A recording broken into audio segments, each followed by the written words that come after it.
Good morning to you. It's Daybreak at iFiber One News Radio. I'm Jeff Slakey. Hope you're having a good start to your Tuesday in just a few days.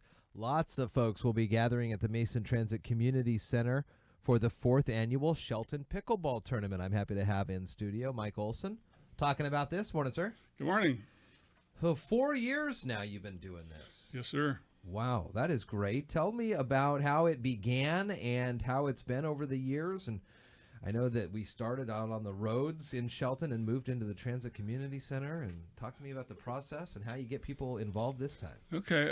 The first year, I was a city commissioner then. I was trying to think of ways to encourage activities and bring people to Shelton. So I did a little research, and there was no street pickleball tournament. So we did the one on Railroad, and it worked great the first year. Yeah. But then the second year, we set it up to do it on Railroad, and it rained. Yes. Of course, so it's does. August, why wouldn't it rain?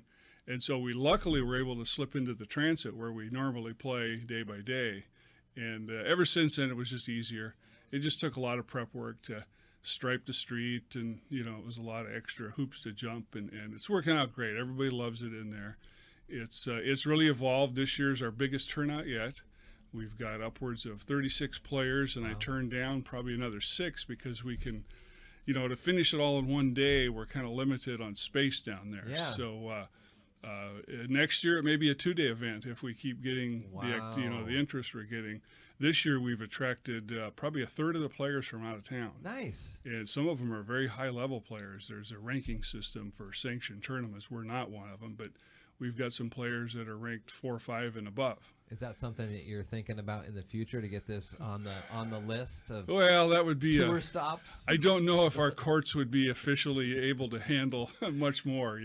I've been to a couple of these tournaments, and they're huge. I mean, you have to have like 30 courts, and depending on how big you get. But no, we're happy just to continue the progress and the growth, and it's real important to note that we do this as a fundraiser, and that's really important. A lot of people, that's why they come. They like the camaraderie of pickleball and the fun part of it, but they're a little competitive, and this is just the right mix of competitive and fun, and it's for a good cause. So we have a lot of folks liking it. So there's a lot of matches that are ongoing throughout the day. It is can be a spectator sport. People can watch this. Yeah, we have chairs set up for people to come and watch. And important for the spectators to also help out with the food donations to St. Pantry Food Bank. Maybe a couple cans here as they help out the backpack food program. Yeah, we like the program. It's specifically designed for lower income kids on Friday nights when they go home to give them a backpack of food for their family. A lot of them, depend on that through the week, and on the weekends they may not have any. So it's kind of close to my heart just to keep doing this, and it really attracts a lot of people just for that reason. In the years gone by, you have done it a couple different ways, if I remember right. You have had folks pick their own partner, and then you've also had people do random draws. So you may be a high quality player, and then you could get matched up with someone like me, and you really have to carry the team. Right. Is that how it's still working? No, the last year we did it and was really successful, and people loved it. We kind of divided it into 2 groups. The advanced and maybe the not so advanced or whatever. Good competitive players. And then it's a round robin where you play with a different partner every match. Wow. And then we keep a cumulative score.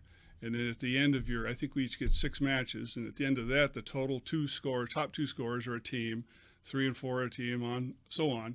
And then everybody goes into a playoff system. Wow. So your top 2 players will play the bottom 2. So and then at the end, it's it usually runs out that the better players rise to the top. This year, the quality of that higher level bracket is pretty amazing. That a lot of people who are really good, a few of them I can come to mind, aren't playing in it because it's pretty high level. I'm just amazed. I'm really happy about it. So you said 4s and 5s. How is that explain that to me? Well, there's a sanctioning, of course, like any sport. There's levels. It starts at like a 2, which is a beginner. A 5 is pretty proficient. I would say I'm an average 3, so I've been playing for like 3 years, and I kind of reached a plateau. I don't think I'm getting a whole lot better, but I'm still having fun. And You can go out there and you can play a good match and you can beat a 4 or 5. That's what's fun game about pickleball, is that you can get hot and win. Otherwise, you're kind of, you're stuck at your level. So it makes it real competitive if we've got all these people grouped together. So my idea is to keep them happy because they're bringing in outside players. Yeah. We don't have a lot of, we've maybe got 3 or 4 real high-level players in Shelton that can play at that level. And so the idea is to bring in outside folks to, like I say, it's a way to put Shelton on the map. And, I patterned this after the Hoop Fest. Oh, yeah. The 3-on-3, and that started out just like this, and now it's nationwide. It really is. I don't think we'll get that high, but it's the same thing. It's just like a community-driven sport. And, we're always looking for new players. In fact, I was telling your interns that I want to try to put together a Parks and Rec program this year for kids. Oh, fun. To bring in some younger kids to play, because a lot of these guys started in high school playing. I mean, I remember playing in high school. Yeah. And I think if we could continue that for, activities for that youth and stuff, plus we bring up new players. We have age groups starting at, I think there's one kid's 22 this year on up to late 70s. Wow. So it's average age is probably like me, I won't say.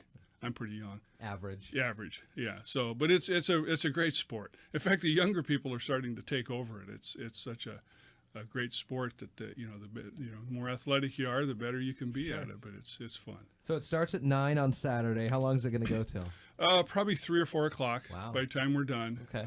We've got 54 games to play before you get to the playoff part of it. Because everybody plays 6 games and we've got 36 people, so you kind of. We generate these brackets off of a computer algorithm, to make it easy on all of us. Can't figure it out. What's the average length of a match? Well, we played a 15, and it's like maybe 10 minutes.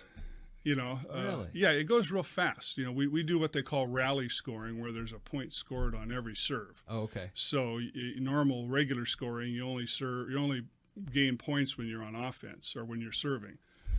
So this way it goes quicker.